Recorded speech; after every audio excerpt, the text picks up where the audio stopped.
Royal Dynasty. Akuruvedare ati chifane kumbare Vudzakana tani mkoma wangu pompo story Mobster. Iwe chapari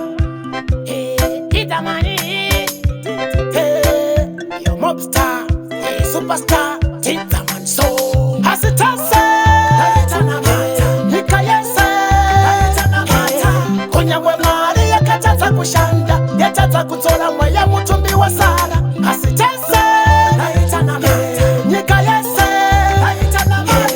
Kunyangwe mari yakatata kushanda Yatata kutola mwaya mutumbi wa sara Ukuna zimwe nguvande nchichka Chiremba atadza murabwa chida Dambudziko racho ndopira akatisika Chichenesa moyo yedu yakashiba Saka ndazvipira kubuda murima Nava yangu iya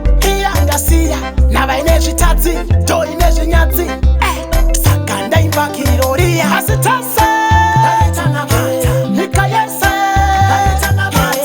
Kunyangwe mari yakatadza kushanda Yatadza kudzora mweya mutumbi wa sara Hasitase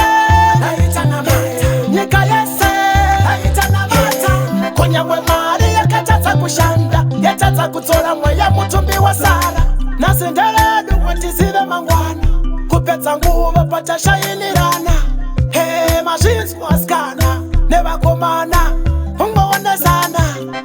wakapiwa maziso ekuona ini ndakapiwa hangu yekuona asi dzimwe nguva indinoona zvinhu zvaunenge usiri kuona ekuuptown kana kudowntown unganayemese munzwe mashoko angu kuna munhu anonzi ana basa Hasitase Nyika yese Kunyangwe mari yakatadza kushanda Yatadza kudzora mweya mutumbi wa sara Hasitase Nyika yese Kunyangwe mari yakatadza kushanda Yatadza kudzora mweya mutumbi wa sara Ukuna dzimwe nguvande nchichka Chiremba atadza murabwa chida Dambudziko racho ndopira akatisika Chichenesa moyo yedu yakashiba Saka ndazvipira kubuda murima Nava yangu iya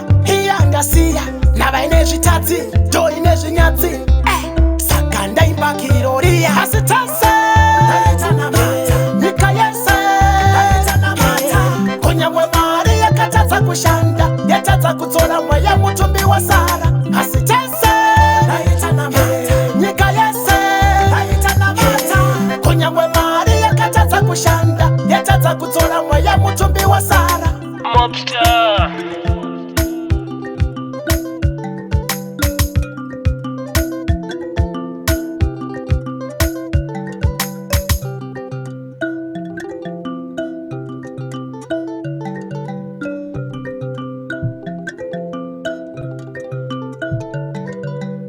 Royal Dynasty.